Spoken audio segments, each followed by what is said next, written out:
Mr. Speaker, the Deputy Prime Minister has set out how the Middle East conflict will affect Singapore's economy. I will now explain what the government is doing to support our businesses, our workers, and our households through this period. On the 12th of February this year, the Prime Minister and Minister for Finance presented our largest budget on record at $155 billion.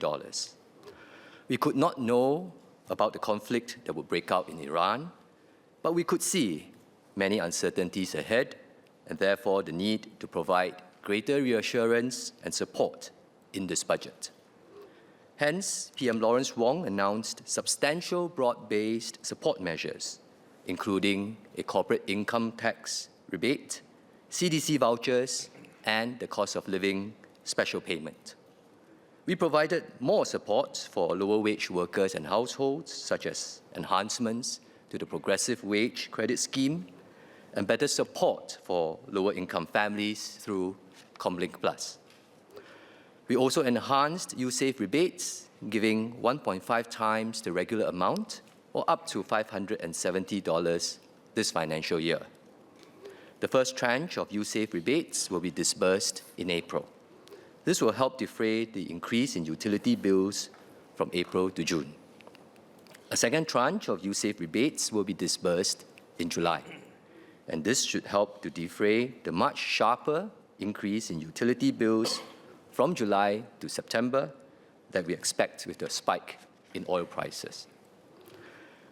16 days after the budget, the United States and Israel launched coordinated airstrikes on Iran. The current situation in the Middle East remains highly uncertain. We cannot predict how exactly events will unfold or when the conflict will end. What we do know is that Singaporeans are already feeling some of the effects on the ground. In Singapore, petrol and diesel prices have risen sharply in tandem with global oil prices and are likely to remain elevated for some time. And while the impact has not yet fully filtered through for items such as electricity and food, we have to brace ourselves because we know from experience that this will come. The government is not waiting to act. We will supplement what was announced at the budget with a further package of support measures. These provide targeted support to those who are the most heavily and directly affected. We will also provide broad-based support for businesses and households. And let me go through each of these in turn. First, support for the domestic transport sector. The sharp increase in fuel prices had an immediate effect on the earnings of platform workers, private hire car drivers, and taxi drivers. NTUC has worked with platform and taxi operators on fuel vouchers and fare adjustments, which have helped to cushion the impact. To provide further relief, the government will disburse $200 in cash to active platform workers, private hire car drivers, and taxi drivers from the end of the month. For certain essential bus services, such as those for school students, seniors, and persons with disabilities, the government will provide temporary assistance to co-fund cost increases to enable these services to continue operating without disruption. The respective government agencies will provide more details. Several members have asked if the government will consider reducing fuel or diesel subsidies across the board. We do not think this is the right move. It is too blunt an approach, and it could also be regressive. At the same time, we want to preserve the price signals for consumers to use energy more efficiently. And more fundamentally, as an open economy, we must allow fuel prices to reflect market realities. If prices are artificially suppressed, importers may choose to divert fuel to where prices are higher, and over time, this can tighten supply and leave us worse off. Instead, our targeted approach provides direct support to those who are directly affected, and this allows us to channel more help to those who need it most. Second, let me talk about support for businesses. Higher energy and logistics costs will continue to be felt by businesses across the economy for some time. Our SMEs, in particular, are more vulnerable to sudden cost increases. To help businesses manage cash flow, we will enhance the corporate income tax rebate announced at budget from 40% to 50% for the year of assessment 2026. We will also raise the minimum benefit that a company with at least one local employee will receive from $1,500 to $2,000. The total benefits cap for each company will be raised from $30,000 to $40,000. We will disburse this enhancement quickly, as early as the end of this month. Even as we roll out immediate relief, this challenging period is also a timely reminder for all our businesses to build longer-term resilience against high and sustained energy prices, and we will support them to do so. Businesses that invest in energy efficiency will reduce their exposure to volatile energy prices and lower their long-run operating costs. We currently have an energy efficiency grant which applies to 6 designated sectors. For example, food services, retail, manufacturing, and construction.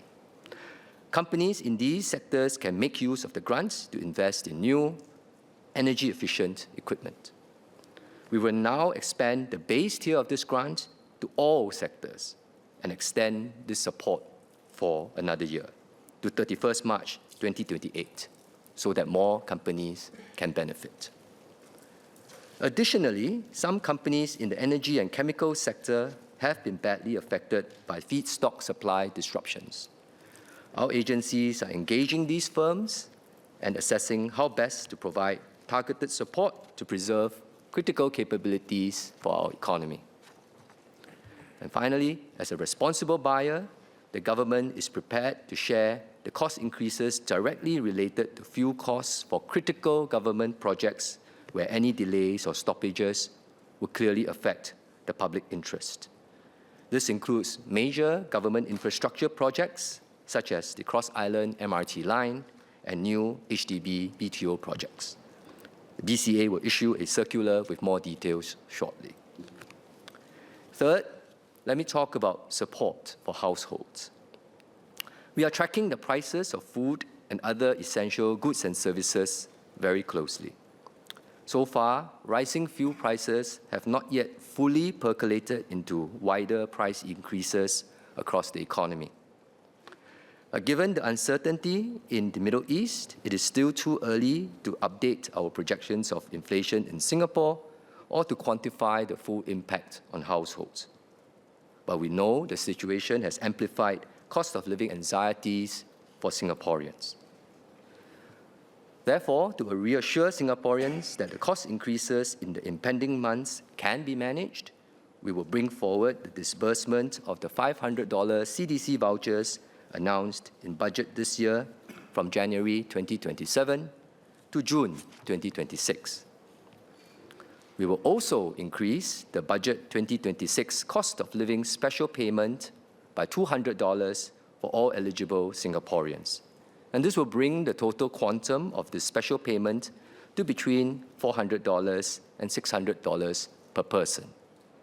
About 2.4 million Singaporeans will receive this additional payment in cash, which will be disbursed in September. Mr. Speaker, may I now say a few words in Mandarin, please? 中东局势紧张，能源价格上涨，我们理解国人的担忧。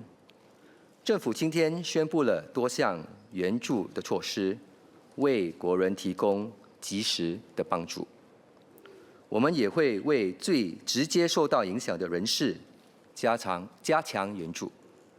例如，德士司机和平台员工将从4月底获到200元的现金补助。